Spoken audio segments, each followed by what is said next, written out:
So when we say illegal, the word itself defines its meaning, क्या कि ये चीज legal, then as a student we don't have to use more if और but, because हमारा topic ही क्या बोल रहा है कि सामने वाला जो भी कर रहा है, एग्रीमेंट साइन कर रहा है या कॉन्ट्रैक्ट साइन कर रहा है, वो क्या है, हाँ, बात खत्म। सो हम अपने से इफ और बट मत लगाओ, नहीं तो you will get what, confuse, because the concept only says that the contract or the agreement is what is illegal. Now Why it is illegal, sir? Because कानून फॉरबीड करता है, फॉरबीड करता है मतलब अलाउ करता नहीं है, तो फॉरबीड का मतलब क्या है, इट इज नॉट अलाउड, कानून एक्सेप्ट ही नहीं कर रहा है उस चीज को, ठीक है। किन चीजों को लॉ एक्सेप्ट नहीं कर रहा है सर, अगर कॉन्ट्रैक्ट बना है कुछ ऐसे चीजों का, कुछ ऐसे प्रोडक्ट का which is illegal into the Indian market, जैसे कि यहां पर जो एग्जांपल लिखा है that is what, brown sugar. See now you need to understand this, when you study law ना, you need to get this things very clear कि आप अपने फ्रेमवर्क से बाहर नहीं जा सकते। आपका फ्रेमवर्क क्या होता है सर, फ्रेमवर्क का मतलब क्या है, हमारे कंट्री का हमने ऑलरेडी क्या सेट कर चुका है, लॉ, कॉन्स्टिट्यूशन पता है ना, संविधान, वो हमने ऑलरेडी सेट किया है। कोई भी आए, एनी एक्स पर्सन का has to work according to that frame. हमारे कंट्री में सेलिंग ऑफ एनी प्रोडक्ट, और अगर जेनजी के भाषा में बात किया तो substance, is not accepted. Try to understand, substance बोला तो इट कैन बी वीड, ठीक है, वीड मतलब पता है ना क्या होता है, ठीक है, it can be weed, it can be brown sugar, it can be चरस, इट कैन बी अफीम, it can be anything, because all this substance are against the public policy of our country। हमारे country के policy के against में ये सब चीजें है, तो इनको हम एक्सेप्ट करता नहीं है सर। लेकिन लोग तो करते हैं, हाँ करते हैं, लेकिन अगर पुलिस आए तो भागते भी है ना, तो क्या जरूरत है भागने का। अगर स्ट्रीट पर बेचना गलत बात है तो स्ट्रीट वेंडर क्यों है स्ट्रीट पे, और अगर स्ट्रीट पर बेचना सही बात है सर, तो फिर केडीएमसी की गाड़ी देके वो स्ट्रीट वेंडर क्यों भाग जाता है, उसको तो खड़ा रहना चाहिए ना। मैं कोई लीगल इलीगल काम कर रहा हूं क्या, मैं तो एप्पल बेच रहा हूं सर, है ना, मैं बनाना बेच रहा हूं सर, तो मुझे भागने की क्या जरूरत है, किसी की भी गाड़ी आने दे। लेकिन अगर केडीएमसी की गाड़ी आ रही है और उसका अनऑथोराइज्ड दुकान है या ठेला है, तो सबसे पहले वो क्या करता है, ये देखा है ना तुमने कि मैं कुछ गलत एग्जांपल दिया क्या, तुम कनेक्ट हुआ क्या मेरे से, पक्का वो क्यों भाग रहा है, फिर नहीं भागना चाहिए ना, ही और she should stand there only and sell the product. बाकी दुकानदार भागते हैं क्या, नहीं, फिर वो क्यों भाग रहा है, because somewhere down the line he or she knows that whatever he or she is doing is what not accepted in the eyes of KDMC। KDMC ने बोला बाबा जगह पर तुम बेचेगा, मतलब रोड पर अगर तुम सामान बेचेगा तो गाड़ी घोड़ा आदमी इंसान वो कहां चलेगा, रोड हमने बनाया है ना, तो व्हाट वी से ये जेब्रा क्रॉसिंग, हाँ zebra crossing we use that term, ठीक है, और फुटपाथ होता है, तो फुटपाथ जो है वो किसके लिए है, पब्लिक के लिए ना, चलने के लिए। तुम बीच में अगर सामान बेचना चालू कर दोगे तो फिर हम चलेंगे कहां से, इसके लिए वो चद्दर लेता है और तुरंत क्या करता है, भागता है। अगर किसकी गाड़ी आए तो केडीएमसी की, बिकॉज ही और ही she knows that whatever he और she is doing it is not acceptable in the eyes of law.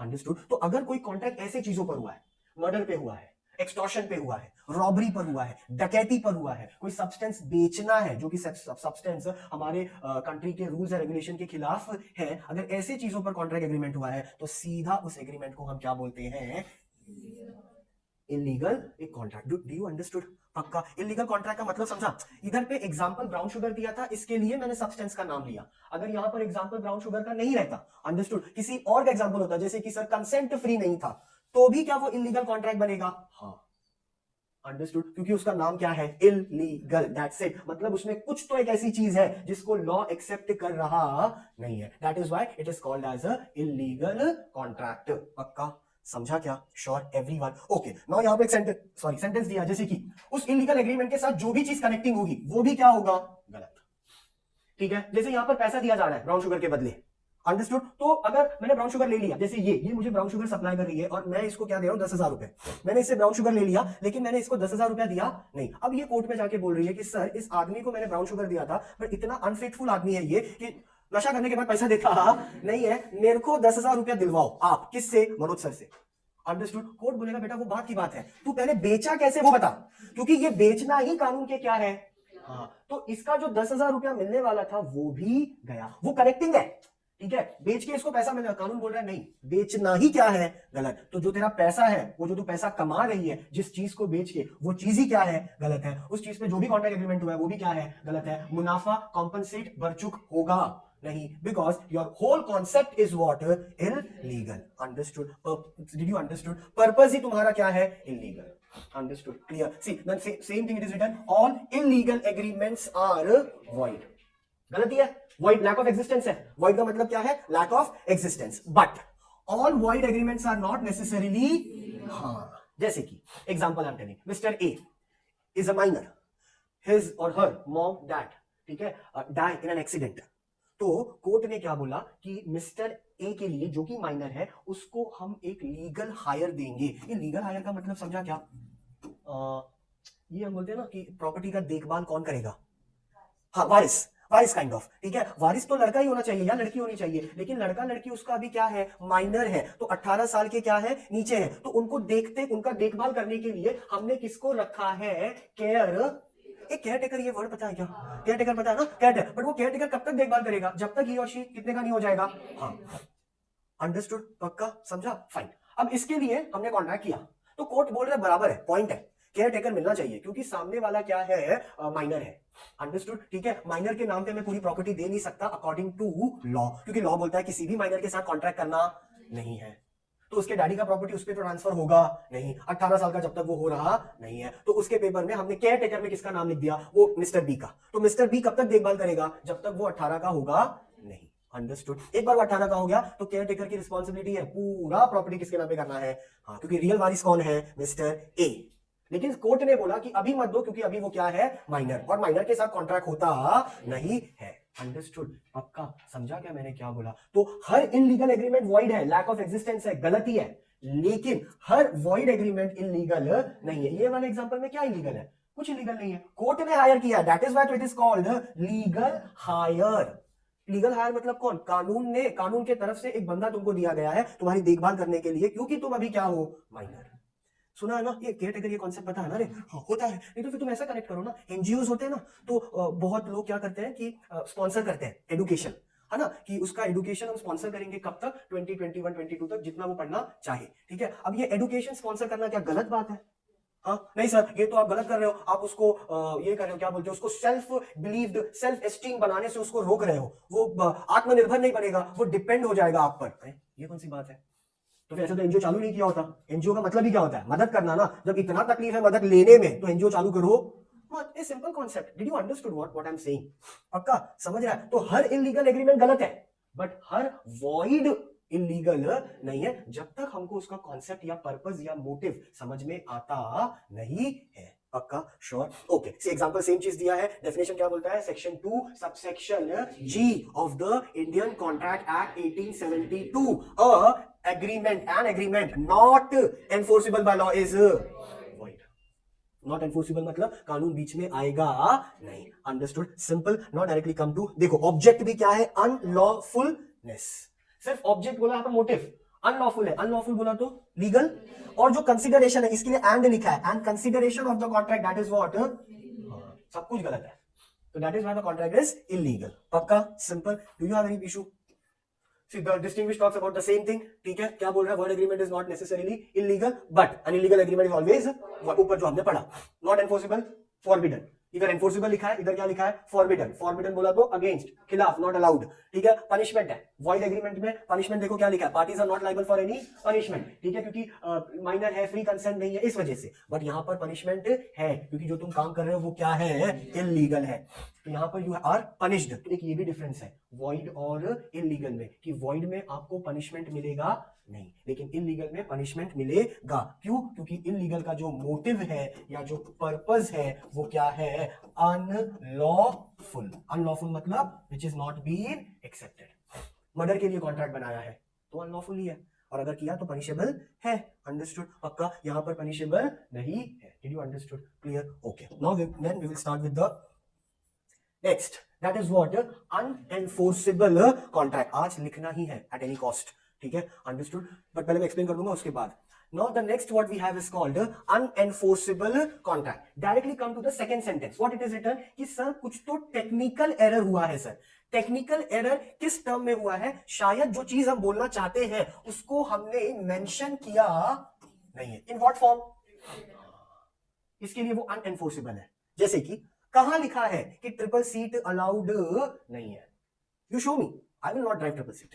तो तुम बोलते हैं लिखा है, मोटर व्हीकल एक्ट में लिखा है ट्रिपल सीट अलाउड नहीं है. Without what do you say, seat belt you can't drive. Drink and drive is not allowed. लिखा है वो बात, मोटर व्हीकल एक्ट में लिखा है, तो हम उसको फॉलो करते हैं. अगर नहीं लिखा होता तो हम सीधा भिड़ जाते पुलिस से ना, कि तुमको तो पैसा कमाना है इसलिए तुम बोल रहे हो कि 3 सीट अलाउड नहीं. अगर 3 सीट अलाउड नहीं है तो show me the proof. Sorry, show me the evidence जहां पर ये मेंशन है कि ट्रिपलीज आर नॉट अलाउड, या सीट बेल्ट ही लगा के चलाना है तो, या सीट बेल्ट निकाल के चलाना है. You show me. तो something if it is not return, if it is not registered, वो ऑटोमेटिकली क्या हो जाता है, अनएनफोर्सेबल. क्योंकि कोड बोलता है ओरल कम्युनिकेशन पे मैं बात करता नहीं हूं, ना ही सुनता हूं. If you are saying something, show me the evidence, show me the proof. उसके बाद I will take my decision whether you are right or wrong. Just because you are saying that I am right, I am right, I am right, and he is wrong, he is wrong, he is wrong, I will not going to give the judgment whether you are right or he is right or wrong. ये समझा मैंने क्या बोला? ज्यादा English हो गया क्या? ठीक है, मैं सही हूँ और सामने वाला गलत है. सिर्फ तुम्हारे ये बोलने पर कोई डिसाइड नहीं करेगा कि तुम सही हो या सामने वाला सही है या गलत है. तुम सही हो, प्रूफ करो. वो गलत है, वो भी प्रूफ करो. तो दोनों का प्रूफ देखूंगा, एविडेंस देखूंगा, देन वी विल डिसाइड. तो कंपनीज है, कंपनी का अगर रजिस्ट्रेशन नहीं हुआ तो फिर मतलब है क्या? ये वैसी बात हो गई कि घर खरीदा बट घर तुम्हारे नाम पे नहीं है, बिकॉज रजिस्ट्रेशन तुमने घर का किया नहीं है. Then don't expect from the law कि at the time of demolishing you will get your flat, क्योंकि डिमोलिशिंग के टाइम पे केडीएमसी पूछेगा एग्रीमेंट दिखाओ, वो तुम्हारे पास नहीं है. तो अगर रजिस्टर्ड नहीं है कोई चीज, रिटर्न नहीं है कोई चीज, प्रूफ नहीं है in terms of evidence, then court के भाषा में उसको क्या कहा जाता है कि उसमें डिफेक्ट है. किस चीज का डिफेक्ट है? टेक्निकल डिफेक्ट है. तो टेक्निकल डिफेक्ट ये है कि वो चीज मेंशन, रिटर्न, रजिस्टर्ड नहीं है. अंडरस्टूड? जैसे कंपनी अगर रजिस्टर्ड ना हो तो कंपनी में किया हुआ हर ट्रांजैक्शन क्या है? इलीगल. कंपनी शेयर नहीं बेच सकता क्योंकि कंपनी रजिस्टर्ड नहीं है. तो बॉम्बे स्टॉक एक्सचेंज पता है ना, बीएससी, हर कंपनी का शेयर किधर बिकता है? हाँ, लेकिन वो कंपनी क्या होना चाहिए? पब्लिक कंपनी होना चाहिए. कौन सा कंपनी होना चाहिए? पब्लिक. उसके बाद उसको बॉम्बे स्टॉक एक्सचेंज में क्या होगा? लिस्ट. तो वो क्या बेच सकता है? शेयर्स. लेकिन कंपनी रजिस्टर्ड है ही नहीं तो शेयर्स कैसे बेचेगा? तो वो कंपनी ने जो भी ट्रांजैक्शन किया है वो सब क्या है? अनएनफोर्सेबल, बिकॉज उस कंपनी में क्या है? Technical error. That is what the company have not registered himself. ठीक है, पक्का? इलीगल है ना. अनएनफोर्सेबल का मतलब ही है कि कोर्ट में इंपोज्ड होगा नहीं. तो next is illegal only. Understood? Unenforceable मतलब कोर्ट बीच में आएगा नहीं, कोर्ट के नजर में इसकी कोई अस्तित्व नहीं है, तो वो इलीगल ही है. वैसे अपने नजर से देखो तो आप बिना रजिस्ट्रेशन किए कैसे काम कर सकते हो? That is illegal only. Understood? किसमें? लीगल में, इलीगल में. सी, इलीगल तो starting from the contract all the concept is what? Illegal. Understood? Starting from the day one of the contract. Unenforceable का मतलब ही क्या है कि कोर्ट का एग्जिस्टेंस नहीं है. It is not enforced by law. मतलब कानून बीच में आएगा नहीं. अगर कानून बीच में नहीं आ रहा है, it means whatever you are saying, whatever you are doing, it is your own opinion. ठीक है, पीओवी तुम्हारा है. मुझे लग रहा है ये गलत है, ये मेरा पीओवी है. इसको लग रहा है मैं क्या हूं? गलत है. ये मेरा क्या है? पीओवी है. Understood? Now just on POV we can not go to the court ना. और कोर्ट में हम जा नहीं सकते क्योंकि हमारा कॉन्ट्रैक्ट क्या है? हाँ. तो इलीगल और अनफोर्सेबल दोनों में बात क्या है कि इलीगल का कॉन्ट्रैक्ट ही तो गलत है और अनएनफोर्सेबल मतलब उसमें भी कोर्ट आएगा नहीं. तो you can say that both illegal and unenforceable is one and the same. Why? Because the law is not existing there, neither in illegal और नीदर इन अनएनफोर्सेबल. बिकॉज जैसे पार्टनरशिप का example you can take. Partnership agreement deed sign होती है ना, तो partnership में क्या है? आपने आपके फर्म को रजिस्टर्ड नहीं किया. ठीक है, अकाउंट्स में क्या पढ़ रहा है अभी तुम? हाँ, लेजर. पार्टनरशिप पढ़ा है क्या? बैलेंस शीट, पार्टनरशिप अकाउंट बनता है ना. ओके. तो if you have not registered your partnership firm, ठीक है, so at the time of winding up of the firm will the asset belongs to every partner? Can the asset belongs to every partner at the time of winding up of the partnership firm? हाँ, मैं वापस पूछता हूं. तुमने अगर partnership firm को registered किया नहीं है तो बंद होने के टाइम पर क्या उसके उस फर्म में जो एसेट्स था वो पार्टनर्स को डिस्ट्रीब्यूट होगा क्या? क्यों? तो क्यों? तो क्या होगा फिर उससे? वो रेशियो ही नहीं रहेगा कि किसको किसमें. तो हम ये बोल के चलते हैं कि जो सबसे पुराना आया था ना उसको हम थोड़ा सा ज्यादा देंगे और जो नया पार्टनर है उसको हम कम देंगे. ठीक है, दे दिया. तो सपोज ना ऐसे कैलकुलेट करो, 5 लाख रुपया था फर्म बंद होने के टाइम पर, तो the person who is a more experienced person उसको हमने 3 लाख रुपया दिया. अंडरस्टूड? और जो बाकी के हमारे पार्टनर्स हैं, रेस्ट ऑफ द जो पार्टनर्स हैं, उनको हमने कितना पैसा दिया? 2 लाख. तो वो 2 लाख वाला जो है, ठीक है, क्या वो 3 लाख वाले पर केस कर सकता है क्या कि sir equal sharing of profit हुआ नहीं है। मैं बोलता हूं केस कर दिया, चले गए कोर्ट में और बोले कि सर कैपिटल कंट्रीब्यूशन सबका सेम था, लेकिन जब फर्म बंद हुआ ना तो इन भाई साहब को 3 लाख रुपया मिला और हमको कितना मिला, 2 लाख। अब हम क्या कर रहे हैं केस, तो सबसे पहले कोर्ट क्या पूछेगा, वो नहीं है मेरे पास, तो कोर्ट क्या बोल रहा है फिर हम समझा, मतलब बेस ही तेरा क्या है, गलत। तो उस बेस पे जो भी तू फॉर्म कर रहा है ना वो सब क्या है, अनएनफोर्सेबल कॉन्ट्रैक्ट बेस है, और इलीगल एग्रीमेंट उसके ऊपर वाला चीज है। अगर हाँ बोलो, अगर फर्म ही रजिस्टर्ड नहीं किया तो पार्टनरशिप डीड किधर है, अगर पार्टनरशिप डीड ही नहीं बनाया तो पीएसआर किधर से आया, जब पीएसआर ही नहीं है तो तुमको ऐसा तो रैंडमली कोई भी आके बोल सकता है कि सर हम चारों पार्टनर हैं और इसके ऊपर केस करो क्योंकि इसने 10 लाख रुपया लिया है, तो कोर्ट बोले वाले क्यों, वो क्या इंडिविजुअल नहीं है, वो क्या भारत का सिटीजन नहीं है, उसको राइट ऑफ फ्रीडम नहीं है, तो सर तो हमको भी तो है राइट ऑफ फ्रीडम, तो हम उसके ऊपर केस कर रहे हैं और वो हमारे पर गेम खेल रहा है यही आदमी, तो कितने लोगों को एंटेन करेगा कोर्ट, कोर्ट बोल रहे हैं नहीं भाई जो भी आप बोल रहे हो ना that has to be what framed evidence. अब फर्म अगर रजिस्टर्ड है, पीएसआर डिसाइडेड है, अब तुम कोर्ट में जाओ उसके ऊपर केस करो, सीधा तुमको कोर्ट बोलेगा पार्टनरशिप डीड दिखाओ, पार्टनरशिप डीड में अगर लिखा है 3:2 है तो बराबर है, अगर पार्टनरशिप में लिखा है 1:1 तो गलत है, ये 1:1 बोला तो 50-50 और 3:2 बोला तो सही हो गया, 3 लाख उसको 2 लाख तेरे को, चल भाग जा। लेकिन अगर 1:1 लिखा है तो 50-50 मिलना चाहिए, 2.5 उसको 2.5 तेरे को। अंडरस्टूड, ये सब तब मजा आ रहा है जब अपने पास क्या है, प्रूफ। तो अनफोर्सेबल बात करता है बेसिक लेवल का कि भाई पहले रजिस्टर तो करवा ले ताकि अस्तित्व में तो रहे तेरी कंपनी, अंडरस्टूड, कोर्ट के नजर में, उसके बाद तू दुनिया भर का इलीगल कर।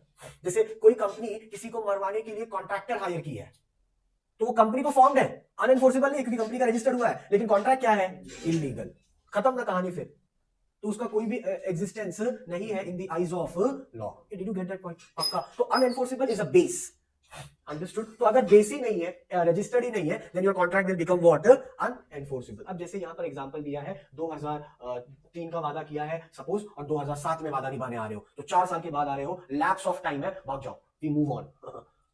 अंडरस्टूड, पक्का समझा मैंने क्या बोला, clear, okay. Now we will have on the base on the basis of a formation of a contract। अब ये बड़ा सिंपल है, एक्सप्रेस कॉन्ट्रैक्ट, जिसको तुमने एक्सप्रेस किया है, कैसे सर, इन टर्म्स ऑफ, बात खत्म, जो चीज मेंशन कर दी गई है, मुझे सेलो ग्रीपर का ब्लैक कलर का पेन चाहिए, दुकान पे जाके मैंने बोला I need a pen of Cello Gripper of blue या black colour, I have mentioned it, I have expressly mentioned it. Now you as a shopkeeper, you need to give me a black color cello gripper only. You cannot tell me कि काम का Lexi लेगा क्या, नहीं Lexi नहीं चाहिए, मेरे को क्या चाहिए, सेलो ग्रीपर, वो भी कौन सा चाहिए, I have mentioned it very specifically। तो in a contract I have mentioned it कि पैसा तभी मिलेगा जब शिप मेरे पास आएगा, कार्गो आता है मेरे, लोडिंग अनलोडिंग होता है ना, तो हम सिक्योरिटी लेते हैं ना भाई, लॉजिक है ये तो पता चला शिप आ ही नहीं रहा, पैसे पे पैसे दिया जा रहा है, किस बात का पैसा दे रहे हो, तो सामान तो लाओ, what you can say, the payment of the goods will be given to you as the delivered product will be delivered to my doorstep. What does it mean, हाँ, दरवाजे पर सामान आ जाएगा तो ही आपको मैं क्या दूंगा, payment. What we do is called COD ना रे, यही तो हम करते हैं। तो वो जितना भी वेबसाइट पोर्टल है, ऑनलाइन शॉपिंग पोर्टल है, उसमें सब में ये ऑप्शन रहता है ना, why they give you, because it's an express opinion for everyone. आपको आपने स्पेसिफाई किया है ये चाहिए, दैट्स इट, इससे ज्यादा चाहिए नहीं, इससे कम भी चाहिए नहीं, this is what express contract, I have expressly mentioned everything on my contract paper और ऑन माय एग्रीमेंट। आपको जमता है तो आप हम दोनों क्या करेंगे, साइन, अगर नहीं जमता है I also moved out and you also moved out, simple, because I work on which type of contract. आजकल ये बड़ा चलता है, if you talk about this express contract ना, एवरीवेयर एक्सप्रेस कॉन्ट्रैक्ट चलता है, जिसको एक ना सोफिस्टिकेटेड एक कॉर्पोरेट वर्ड दे दिया गया है, let's sign MOU। What is that, MOU, इस काफी फैसिनेटिंग चीज है ये, MOU, थिंक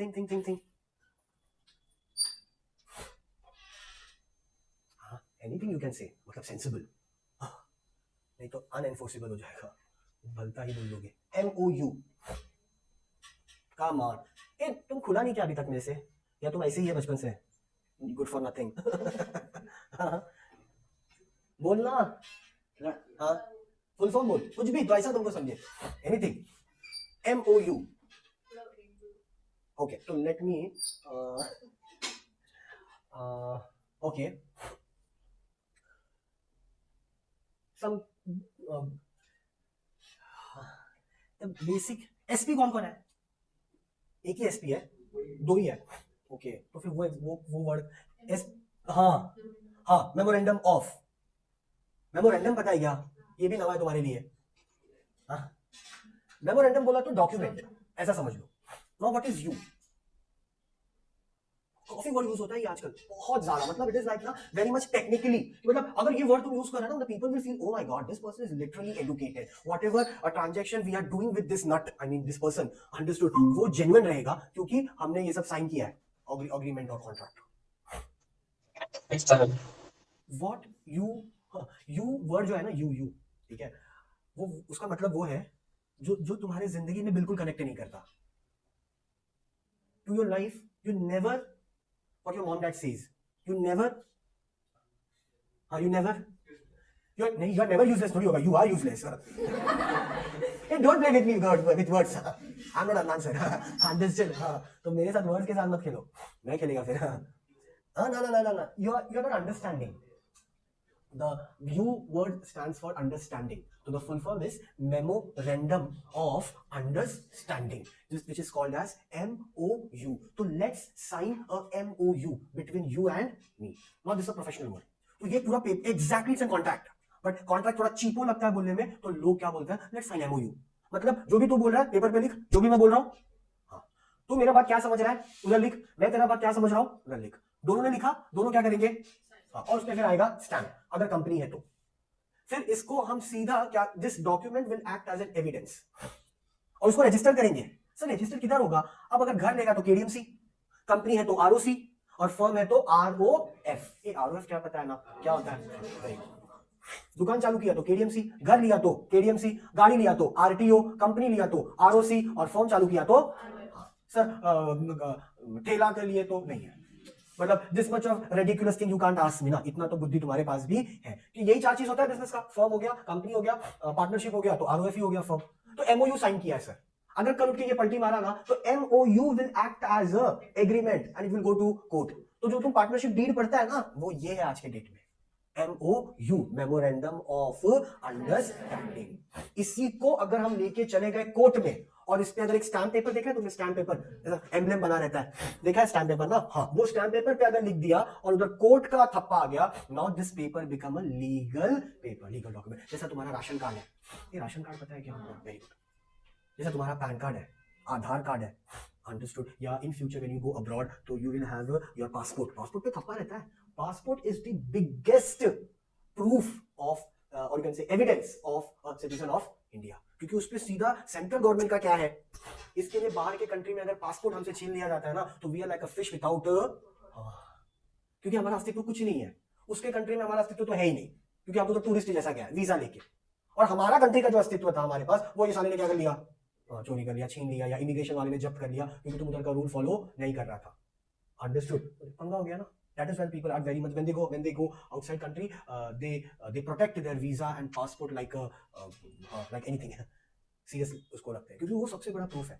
तो यही चीज है कि अगर तुम यहाँ पर रजिस्टर नहीं कर रहे हो, एक्सप्रेस अगर तुम मेंशन नहीं कर रहे हो कि ये चीज चाहिए, तो फिर वो कॉन्ट्रैक्ट का कोई भी अस्तित्व नहीं होता। तो एक्सप्रेस बोला, you have expressly written mention. इसी का एग्जैक्टली ऑपोजिट क्या होता है? अरे इम्प्लाइड, सॉरी, क्या होता है? इम्प्लाइड। इम्प्लाइड मतलब क्या होता है? By default. So what is the meaning of this word implied? Implied मतलब बाय डिफॉल्ट। बाय डिफॉल्ट का मतलब सर मिलने ही वाला है ये चीज। जैसे you go to a shop, purchase a new phone and ask the shopkeeper कि अंकल चार्जर है क्या इसमें? गधेड़ा, चार्जर है। डिब्बा एप्पल लेने जा रहा है तो बात अलग है, अगर नाइकी के हिसाब से बात करें नहीं होता, सैमसंग में भी नहीं होता, पहले तो चार्जर होता था, अभी नहीं होता। फिर तुम बोला सर अंकल ये फोन नया है क्या? मेरे पास तो एग्जांपल भर भर के है, तुम जैसा बोलो वैसा डालेगा मैं, ठीक है? तो तुम्हारा सर एग्जांपल, ये फोन आपका नया है? नहीं, डिब्बे से निकाला ना मैंने, तो नया ही है ना ये? नहीं, मुझे ऐसा लगा, I should ask you because I am little bit aware about everything. It's a bigger shit of camel. Understood? ऐसा कुछ चीज होता नहीं है, बाय डिफॉल्ट है। You will gate, if you have, जैसे यहाँ पर जो एग्जांपल लिखा है वो क्या है मालूम है? कि तुम रेलवे स्टेशन पे गए, कूली दिखा, कूली ने तुम्हारा बैग उठाया और तुमको स्टेशन तक क्या किया? ड्रॉप किया, प्लेटफॉर्म तक। अंडरस्टूड? अब वो बोलेगा तभी तुम पैसा देगा क्या? पैसा देगा ही ना। होटल में तुम गया, सेम आई हैव, तो होटल में तुम खाना खाने गया, अंडरस्टूड, हैंड वॉश कर लिया, what's the next scenario? So whether that bill is not coming to you, understood, you will ask ना कि अरे सर बिल, ये बाय डिफॉल्ट है। इसमें आपको कुछ इफ और बट एक्ट करने का जरूरत नहीं है, वो चीजें जो बाय डिफॉल्टली आपको मिल जाएगी, you don't need to mention there, then it is called as a implied contract. तो इम्प्लाइड का मतलब क्या होता है, by default you will get only. तो होटल वाला एग्जांपल ले लो, या तुम हाँ ट्रेन वाला या डॉक्टर वाला ले ले, डॉक्टर के पास गया, चेकअप किया, तो क्या देगा वो, पैसा ही देगा ना, देना पड़ेगा उसको, फ्री में थोड़ी चार्ज कर रहा है वो। Understood, getting my point. तो ये सब जो चीजें, that is all comes under the category of what, implied contract by default. Mention करने की जरूरत नहीं है कि होटल में आया तो पैसा दे देना, पैसा देना ही है, क्योंकि खाना खाया है तो पैसा देना पड़ेगा। नहीं सर होटल में लिखा नहीं था पे द बिल, तो हमने पे नहीं किया, दिस इज रबिश। ये सब चीजें चलता नहीं, इट इज एन इम्प्लाइड, करना ही है by default. Understood, okay. Next what we have is called tax, हाँ pronounce it tacit या tacit contract, tacit। तो tacit contract का मतलब क्या है, the word tacit means, बस इतना याद रखो, the word tacit means silent, okay। now what does it mean, a tacit contract are those that are inferred through the conduct of parties without any words spoken or written। मतलब silent है तो obviously वाली बात है, बोला नहीं है ना ही लिखा है। इसका बेस्ट एग्जांपल दिया है इसमें, which I like too much, ATM। I'm so sorry, it given the example of ATM, best classic example है टैक्टिक का। पिछले बार ना कुछ अलग ही एग्जांपल दिया था, एम्बुलेंस का something, that doesn't make any sense, but ये कनेक्ट होता है। You go to ATM machine, ठीक है, without speaking anything you get your money. ना स्लिप भरना है, ना कैशियर को पूछना है, किसी से कुछ बातचीत करना नहीं है। अंडरस्टूड, जस्ट इमेजिन अगर कैश विड्रॉ करना है from bank, then see the whole process. You go to the bank, bank गया क्या तुम कभी, नहीं, ओके। बैंक अगर जाओ तो पता चलता है कि स्लिप भरना पड़ता है, ठीक है, और पास बुक चाहिए रहेगा, या तो अगर तुम्हारे पास चेक रहेगा तो चेक से पेमेंट करना है तो काउंटर पे खड़ा रहना पड़ेगा, वो चेक को स्टैम्प करेगा, फिर वो गिनेगा कैश, फिर देगा, मगजमारी बहुत है। और अगर पब्लिक बैंक में चला गया तो वैसे भी जिंदगी क्या है, नरक है। अंडरस्टूड, प्राइवेट बैंक तो थोड़ा बहुत इज्जत दे भी देता है, पब्लिक तो आटा मारता है, मालूम है, इज्जत कुछ नहीं है पब्लिक कंपनी में, तो पब्लिक बैंक में तुम खड़े हो पागलों जैसा आधे घंटे से, तो ये सब चीजों होता रहता है वहां पर। लेकिन एटीएम आने से ये सब पंगा क्या हो गया, बंद हो गया, सीधा यू गो, डेबिट कार्ड डालो, पिन डालो, कैश क्या करो, विड्रॉ। तो this is a tactic contract between you and a bank. लेकिन वहां पर बैंक नहीं है, बैंक का कोई तो वहां पर फिजिकल रिप्रेजेंटेटिव है इन द इलेक्ट्रॉनिक फॉर्म। जैसे पासबुक भी तो कंप्लीट होता है ना, ये पासबुक कंप्लीट का मशीन है ना, हाँ सी, ये तो पहले तुम काउंटर पे जाता था, अंडरस्टूड, वो करने पासबुक को अपडेट करने के लिए, दैट्स द वर्ड। आज तो पासबुक अपडेट करना भी कॉन्सेप्ट बहुत क्या हो गया है, पुराना, क्योंकि कैश विड्रॉ किया तो मैसेज आता है ना, और सबके पास तो क्या है मोबाइल में, app, simple as that. Understood, तो डेबिट हुआ, क्रेडिट हुआ, in fact you can book FD also on phone, you don't need to go to bank. FD book करना है तो पहला एफडी बुक करने के लिए बाबा 25 पेपर लेके जाओ, एक आदमी को साथ में लेके जाओ जो तुम्हारा गारंटर रहेगा, वो भाग गया तो बैंक यही पूछता है, तू भाग गया तो, भागना तो आया क्यों, क्या लॉजिक है क्या ये सब चीजों में, you are just wasting my time and your time. मेरे बैंक खत्म, तो अभी सब कैसा हो गया, ऐप पे, तो दिट्स अ टैक्टिक। या तुम ये भी एग्जांपल ले सकता है, जैसे यू इंस्टॉल एन ऐप, तो पूछता है allow allow allow allow allow, that is what called tactic contract. या उसी को थोड़ा सा और हाई फाई में बोले तो इट इज कॉल्ड